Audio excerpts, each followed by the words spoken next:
Bismillahirrahmanirrahim. Assalamu alaikum. Welcome to Pass Education System, largest institute for your online preparations, largest institute for your online entrance test preparation. Dear students, जो कि हमने series start की हुई है physics को लेके, और हमारा टारगेट ये है कि नस्ट एनईटी 2 जो कि आप लोगों का 2025 के फेब में होने जा रहा है, उसकी प्रिपरेशंस आप लोगों को बहुत प्रो लेवल की करवाई जाए, जिसमें आप लोगों के लिए फिजिक्स की सीरीज भी स्टार्ट की है, जिसमें आप लोगों के लिए मैथ की सीरीज भी स्टार्ट की है।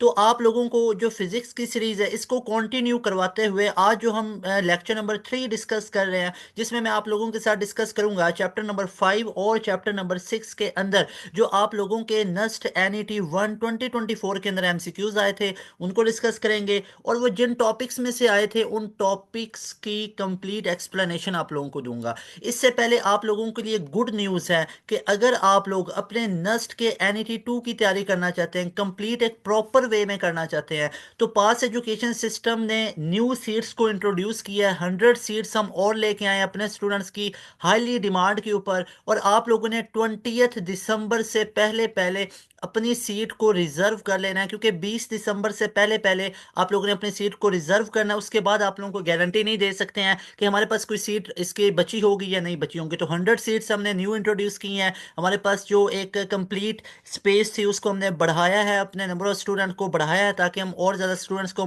अकोमोडेट कर सकें। काफ़ी students all over the Pakistan में अप्रोच कर रहे थे कि हमारे प्रीमियम सेशन के अंदर एनरोलमेंट लेना चाहते हैं। तो इसका तरीकाकार ये होगा कि आप लोगों को ये ऊपर स्क्रीन पे नंबर भी शो हो रहा है, और यहाँ पे भी मैं एक दफ़ा लिख देता हूँ। इस नंबर पे आप लोगों ने कॉन्टैक्ट करना है, और कॉन्टैक्ट करने के बाद आप लोगों को तमाम सेशन की डिटेल्स दी जाएगी, और इसी नंबर के ऊपर आप लोगों ने इजी पैसा ये जैज़ कैश करना है। जस्ट 6000 के अंदर आप लोगों को एक सीट दे दी जाएगी, और इसके अंदर आपको मिलेगी हमारे तमाम प्रीमियम सेशन की एक्सेस। चाहे तो आप अपना एनईटी तैयार करो, ई कैट करो, एमडी कैट करो, एनटीएस नेट करो, कोई भी टॉप ऑफ द लाइन जो एंट्री टेस्ट है उसकी प्रिपरेशन आपको मिलेगी। लाइव क्लासेस आप लोगों की डेली चलेंगी, साथ में रिकॉर्डेड सेशन आपको दिया जाएगा, साथ इसका हर चैप्टर का टेस्ट होगा। एक कंप्लीट टेस्ट सेशन हमारा होता है जिसमें chapter wise, quarter book, half book, full book होते हैं टेस्ट, साथ में मॉक टेस्ट हो रहे होते हैं। गोल्ड मेडलिस्ट टीचर्स हैं जो आपको पढ़ाएंगे, एक्सपर्ट हैं, प्रोफेशनल हैं, 15-15 साल, 16-16 साल, 18-18 साल उनका टीचिंग एक्सपीरियंस है एंड्री टेस्ट को, वो आप लोगों को पढ़ा रहे होंगे इस सेशन के अंदर। और इसकी फीस है जस्ट 6000, वन टाइम पे करनी है, कोई पर मंथ वगैरह नहीं है। 2 महीने में सिलेबस खत्म करवाया जाता है, उसके बाद रिवीजन सेशन होती है, उसके बाद टेस्ट सेशन होता है। 2 महीने के बाद आप लोग अपने डिजायर यूनिवर्सिटी में एडमिशन ले सकते हैं उसका टेस्ट क्लियर करके। अगर 2 महीने तक आप लोगों की चीज़ें कवर नहीं हो रही, आपको लग रहा है कि आपने एनईटी तो तैयार कर लिया, आप ई कैट को भी फुल फ्लैश तैयार करना चाहते हैं, तो दोबारा हमारे सेशन के अंदर आप लोग मौजूद रहेंगे, आपको निकाला नहीं जाएगा। ऐसा नहीं होगा कि 2 महीने में सिलेबस खत्म करवाने के बाद आपको आउट कर दिया जाएगा, नेवर नेवर। आप लोगों के पास ये लाइफ टाइम एक्सेस होगी लाइव क्लासेस की, रिकॉर्डेड की। तो if you are people truly sincere about your admission, जो कि आप लोगों के 2025 में एडमिशन होने जा रहे हैं, तो उसके लिए ये आप लोगों को हाईली रिकमेंडेड है। ऊपर भी नंबर आप लोगों को शो हो रहा है, यहाँ पे भी लिख दिया है, तो इसके ऊपर कांटेक्ट करके आप अपनी सीट को रिजर्व कर सकते हैं।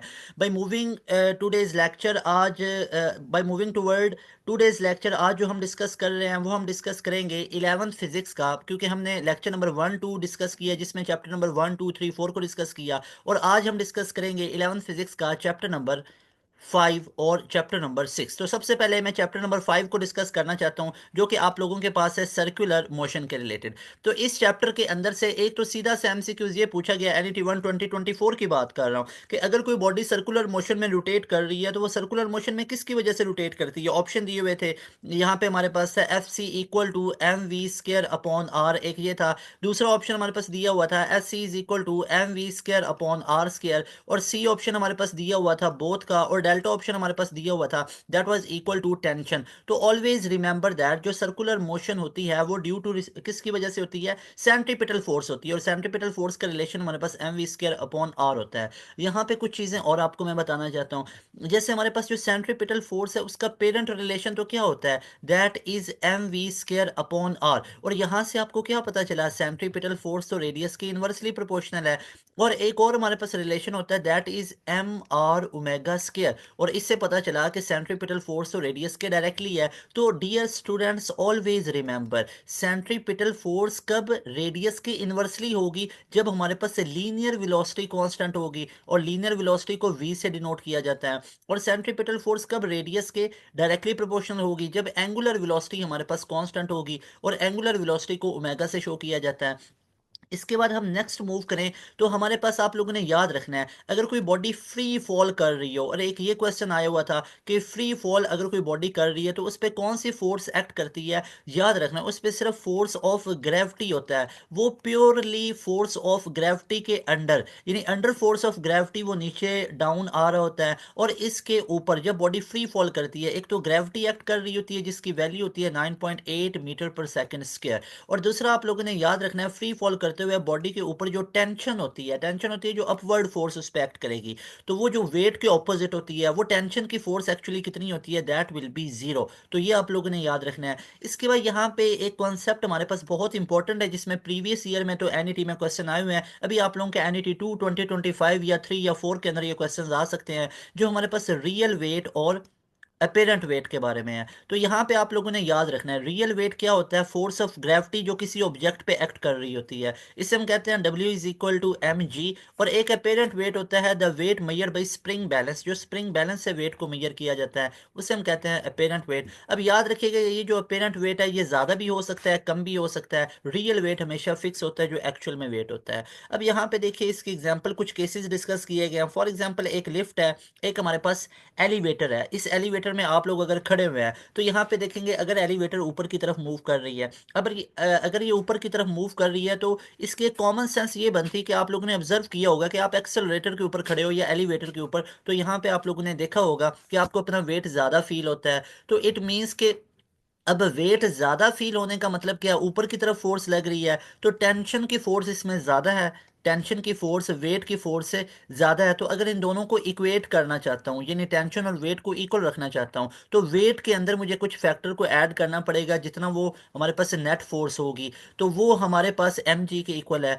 तो यहाँ से हमारे पास W = T - mg के इक्वल आ जाएगा। इसके बाद अगर यही लिफ्ट डाउनवर्ड मूव कर रही हो, इसको हम बना लेते हैं केस नंबर 1, और अगर डाउनवर्ड मूव कर रही हो तो यहाँ पे आपको पता है वेट की फोर्स से ज़्यादा होगी टेंशन की फोर्स से। तो अगर इन दोनों को इक्वेट करना चाहते हैं तो टेंशन की फोर्स के अंदर हमें इस एक फैक्टर को ऐड करना पड़ेगा, या टेंशन हमारे पास हो जाएगा that will B W - mg। तो ये दोनों रिलेशंस को भी अच्छे तरीके से याद रखना, बड़ा शॉर्टकट सा आपको बताया कि इन सारे रिलेशंस को आप लोग कैसे याद रख सकते हैं। और तीसरा हमारे पास है कि अगर बॉडी रेस्ट के ऊपर हो गई या यूनिफॉर्म मोशन के साथ मूव कर रही होगी तो यहाँ पे टेंशन और वेट हमारे पास क्या होंगे, इक्वल होंगे, और कोई भी बॉडी के ऊपर नेट फोर्स एक्ट नहीं कर रही होगी।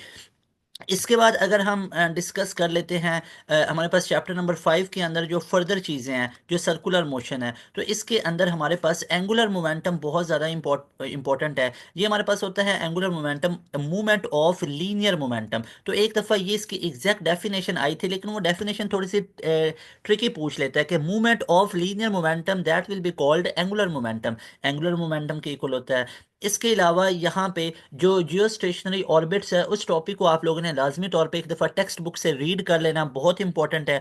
इसके बाद यहाँ पे आप लोगों से न्यूमेरिकल बेस्ड चीज़ें पूछी जाती हैं। अब न्यूमेरिकल बेस्ड चीज़ें कैसी होती हैं यहाँ पे मैं आपको बताना चाहता हूँ। जो हमारे पास अल्फा होता है ना, वो होता है rate of change of angular velocity. तो यहाँ पे आपको वो डिफरेंट एंगुलर वेलोसिटीज दे देते हैं, 2 रेडियन पर सेकंड है, 5 रेडियन पर सेकंड है, या रेवोल्यूशन पर मिनट में दे देते हैं। तो रेवोल्यूशन को आप लोगों को रेडियन पर सेकंड में कन्वर्ट करना है, तो आप लोगों ने यहाँ पे वैल्यू पुट करनी है इसके अंदर, तो आपके पास एक्सेलरेशन भी आ जाता है। तो प्रीवियस जो ईयर्स हैं, प्रीवियस ईयर्स में यहाँ से क्वेश्चंस पूछे गए थे सर्कुलर मोशन को लेके। इसके बाद यहाँ पे आप लोगों ने याद रखना है, एक हमारे पास रिलेशन होता है S = R थीटा, एक हमारे पास होता है V = R ओमेगा, और एक हमारे पास होता है A = R अल्फा। तो लीनियर डिस्टेंस जो है ये कैसे हमारे पास रिलेट होता है, जो लीनियर डिस्टेंस है ये basically R time of angular displacement होता है। इसी तरह अगर आप लोग यहाँ से देखेंगे, यानी हमारे पास लीनियर डिस्टेंस है ये R time of angular displacement है। इसी तरह जो हमारे पास लीनियर वेलोसिटी है R टाइम ऑफ एंगुलर है, और जो लीनियर एक्सेलरेशन है that will B R time of angular acceleration, यानी A किसके इक्वल है, R अल्फा के इक्वल है। तो ये सारी चीज़ों को भी याद रखना है। इसके बाद हम नेक्स्ट चैप्टर की तरफ मूव करते हैं, तो वो हमारे पास आ जाता है chapter number 6। Again very important है चैप्टर नंबर 6। इसके अंदर तो हमारे पास दो टॉपिक्स बेतहाशा इंपॉर्टेंट है।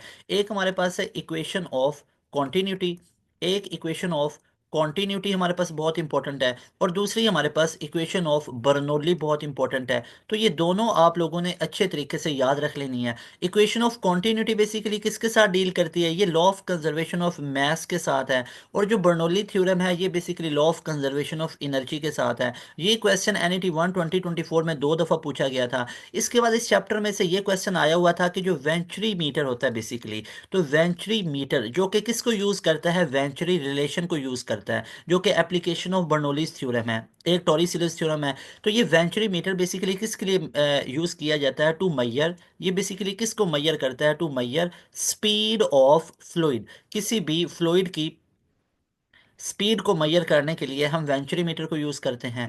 इसके बाद आप लोगों ने याद रखना है जो हमारे पास टॉरी सीरीज थ्योरम है, इसकी एक दफ़ा आप लोगों ने बुक से रीडिंग कर लेनी है। जो हमारे पास जो स्पीड ऑफ एफ्लक्स है उसके बारे में कंसर्न होता है कि जितनी ज़्यादा हाइट से वाटरफॉल करेगा ना, जितनी ज़्यादा हाइट से वाटरफॉल करेगा उतनी ज़्यादा उसकी ये स्पीड ऑफ एफ्लक्स होगी, जिसको V2 कहते हैं। ये हमारे पास 2G × H1 - H2 होगी। और यहाँ पे जो H1 है ये हमारे पास ग्रेटर हाइट होगी और H2 हमारे पास लोअर हाइट होगी। तो इस चैप्टर में से ये वाले क्वेश्चंस आए हुए थे। बर्नौलीज थ्योरम को अच्छे तरीके से पढ़ लेना है और इक्वेशन ऑफ कॉन्टिन्यूटी। इसके अलावा अगर मैं फर्दर बात करूं तो यहाँ पे प्रीवियस ईयर्स को भी अगर इंक्लूड मैं करूं तो यहाँ पे एक ये क्वेश्चन आया हुआ है। आप लोग जानते हैं कि A1 V1 यानी एरिया और वेलोसिटी का प्रोडक्ट हमेशा कांस्टेंट होता है, और ये हमारे पास कांस्टेंट एक्चुअली किसके इक्वल होता है, ये हमारे पास होता है वॉल्यूम फ्लो पर रेट, यानी वॉल्यूम अपॉन टाइम के इक्वल होता है। इसको हम ऐसे लिख सकते हैं, और इसका यूनिट क्या बनेगा, that will be metre cube पर सेकंड के इक्वल होगा। तो ये आप लोगों ने याद रखना है। और इसका मतलब क्या है इस इक्वेशन ऑफ कॉन्टिन्यूटी का, इसका मतलब है वेयर एरिया इज ग्रेटर, जहाँ पे एरिया हमारे पास ग्रेटर होगा वहाँ पे जो वेलोसिटी है ये लोअर होगी। और इसी तरह जहाँ पे एरिया हमारे पास लोअर होगा वहाँ पे वेलोसिटी ज़्यादा होगी। फॉर एग्जांपल आप लोगों ने गार्डनिंग करते हुए अक्सर ये ऑब्जर्व किया होगा कि जब गार्डनिंग कर रहे होते हैं तो वहाँ पे पाइप के थ्रू आप लोग वाटर को ऐसे फॉल करवा रहे हो डिफरेंट प्लांट्स के ऊपर, डिफरेंट ग्रास के ऊपर। तो आप लोग क्या करते हो, उसकी जो नोजल होती है उसको आगे से आप थिन करते हो। जैसे फॉर एग्जांपल ये पाइप का आगे क्रॉस सेक्शनल एरिया है और इसके ऊपर आप लोग अपना थंब रख के तो इसका एरिया कम कर देते हो और इसकी वेलोसिटी ज़्यादा हो जाती है। तो इट मीन्स कि जब आप एरिया कम करते हो तो जो हमारे पास वेलोसिटी ऑफ फ्लूइड है ये ज़्यादा हो जाती है। और अगर आप एक कोई टैप देख लो या आप इसी पाइप को देख लो, इसका एरिया आप लोग बड़ा रखो तो एरिया यहाँ पे ज़्यादा है तो यहाँ पे वेलोसिटी इसकी कम हो जाएगी, तो इसका फ्लो भी थोड़ा सा होगा। तो ये हमारे पास बेस्ट एप्लीकेशन है application of equation of continuity का, जो कि ओबे करता है law of conservation of mass को। इसका मतलब ये होता है कि अगर हमारे पास कोई एक पाइप है तो इसका नॉन यूनिफॉर्म एरिया है, यानी इसके जितने भी हमारे पास एरियाज हैं वो क्या है, ये नॉन यूनिफॉर्म है। फॉर एग्जांपल यहाँ पे यूनिफॉर्मली डिस्ट्रीब्यूटेड इसका एरिया नहीं है, यहाँ पे A1 एरिया है, यहाँ पे A2 है। लेकिन अगर आप किसी भी एक स्पेसिफिकली पॉइंट पे बात करेंगे तो यहाँ पे जो एरिया और वेलोसिटी का प्रोडक्ट है ये हमारे पास हमेशा कांस्टेंट रहता है। तो इन सारी चीज़ों को आप लोगों ने याद रखना है। Dear student, that was all about for your lecture number 3, in which we discuss about 11 physics chapter number 5 circular motion, and chapter number 6 equation of in which we discuss about fluid dynamics, equation of continuity and Bernoulli's theorem. तो इसी तरह आप लोगों के लिए direct to the point में जो topics लेके आऊँगा, जो एमसीक्यूज लेके आऊँगा, ये डायरेक्ट मैं आप लोगों के लिए एनईटी के पॉइंट ऑफ व्यू से लेके आऊँगा। यहाँ पे एक चीज़ मैं आप लोगों को क्लियर कट बताना चाहता हूँ कि अगर आप वो सारे एमसीक्यूज को पढ़ना चाहते हैं, उन सारे एमसीक्यूज का सल्यूशन भी साथ आप लोग चाहते हैं कि जितने एमसीक्यूज एज इट इज़ आए थे जो रैंडमली हम लोगों ने डिस्कस किए हैं उसको अब चैप्टर वाइज अभी मैं इन वीडियोज़ के अंदर करवा रहा हूँ इस सीरीज़ के अंदर, वो हम लोगों ने 30th नवंबर से 12th ऑफ दिसंबर तक जितने भी आप लोगों के एनईटीज हुए थे, ठीक है, जो आप लोगों का ओवरऑल क्या था, एनईटी 1 हुआ था 2024 में, तो उस एनईटी 1 2024 जो कि स्टार्ट हुए थे 30th नवंबर से गए थे 12th ऑफ दिसंबर तक, इन तमाम डेज के हमने ओरिजिनल एनईटी के एमसीक्यूज अपलोड किए हुए हैं। जाके वो हमारी प्लेलिस्ट में जाके, हमारी रीसेंट वीडियोस में जाके उनको देखिए। उसके अंदर हमने तमाम एमसीक्यूज विद सॉल्यूशन डिस्कस किए हैं। लेकिन इन वीडियोस के अंदर, इस सीरीज के अंदर मैं टॉपिक्स को भी एक्सप्लेन कर रहा हूँ और आप लोगों को मैं चैप्टर वाइज ये सारी चीज़ें करवा रहा हूँ। क्योंकि उन डेज में देखेंगे ना तो उसमें मैथ के भी हैं, फिजिक्स के चैप्टर 1 2 3, 11 फिजिक्स भी है, 12 फिजिक्स भी है, तो मिक्सअप एमसीक्यूज है। तो यहाँ पे उन सब की मैं डिवीजन करके कैटेगराइज कर दिया गया ताकि हमारे स्टूडेंट्स के लिए आसानी हो जाए। तो पास एजुकेशन सिस्टम आपके लिए ऐसी सीरीज लेके आएगा। चैनल को लाजमी तौर पे सब्सक्राइब कर लें। अभी ही आप लोगों ने चैनल को सब्सक्राइब करना है। वीडियो डिस्क्रिप्शन में आप लोगों को व्हाट्सएप चैनल का लिंक नजर आ रहा है, इसको जाके भी आप लोग फॉलो कर सकते हैं। एंड लास्ट ऑफ लास्ट आप लोगों को मैं अगेन बताना चाहता हूँ कि पास एजुकेशन सिस्टम का ऑनलाइन प्रीमियम सेशन ये आप लोग ज्वाइन कर सकते हैं। अभी हमारे पास सीट्स अवेलेबल है। ये पाकिस्तान का लार्जेस्ट ऑनलाइन प्रीमियम सेशन होता है पास एजुकेशन सिस्टम का, जिसमें काफ़ी स्टूडेंट इनरोल हो रहे होते हैं, all over the Pakistan enrol हो रहे होते हैं। जो हमने तकरीबन 6 7 दिन में अपना सेशन स्टार्ट किया था, तो वो हमारा 4 5 दिन में ही सारी सीट्स फिल हो गई थी। तो स्टूडेंट्स की हाईली डिमांड पे अब हम न्यू सीट्स लेके हैं, जो कि हमारे पास 100 सीट्स अभी अवेलेबल हैं। और ये 20 दिसंबर से पहले पहले, 20 दिसंबर से पहले पहले आप अपनी सीट को रिजर्व कर सकते हैं। इसके बाद सीट्स अवेलेबल होंगी या नहीं, we never know, you never know. तो इसके लिए अभी आपके पास टाइम है, ऊपर नंबर शो हो रहा है, तो अभी आप लोग इस पर कॉन्टैक्ट करके हम अपनी सीट को रिजर्व कर सकते हैं। हमारे ऑनलाइन प्रीमियम सेशन में आ जाएं। जस्ट 6,000 आप लोगों ने पे करना है, आप लोगों को एनरोलमेंट मिल जाएगी। वन टाइम आप लोगों ने पे करना है। अगर आप लोग नस्ट की बात करें तो हमारे पास्ट के अंदर नस्ट का रिजल्ट ये रहा है कि NET 1 में हमने टॉप किया, NET 2 में टॉप किया, NET 3 में टॉप किया। तो हमें पता है अपने बच्चों को कैसे NET कवर करवाना है, हमें पता है कि NET में कैसे क्वेश्चन आते हैं। हमारे पास क्वेश्चन बैंक लाखों में पड़ा हुआ है। तो we know how to prepare you for your entry test for your NUST NET। तो अगर आप लोग रेलिवेंट और ऑथेंटिक तैयारी करना चाहते हैं, इधर उधर के सेशन से बच के, जहाँ पे आप लोगों का टाइम भी ज़ाया होता है, पैसा भी ज़ाया होता है, तो यहाँ पे हाईएस्ट क्वालिटी ऑफ एजुकेशन मिलेगी एट वेरी लोएस्ट प्राइस। तो इसको आप ज्वाइन करेंगे तो हमें अपना पता है कि हम कैसे तैयारी करवाते हैं। You people will be so happy at the end of this session by joining this session इंशाल्लाह ताला। मिलते हैं नई वीडियो में, मुझे दें इजाज़त। अस्सलाम वालेकुम, अल्लाह हाफिज़, पाकिस्तान जिंदाबाद।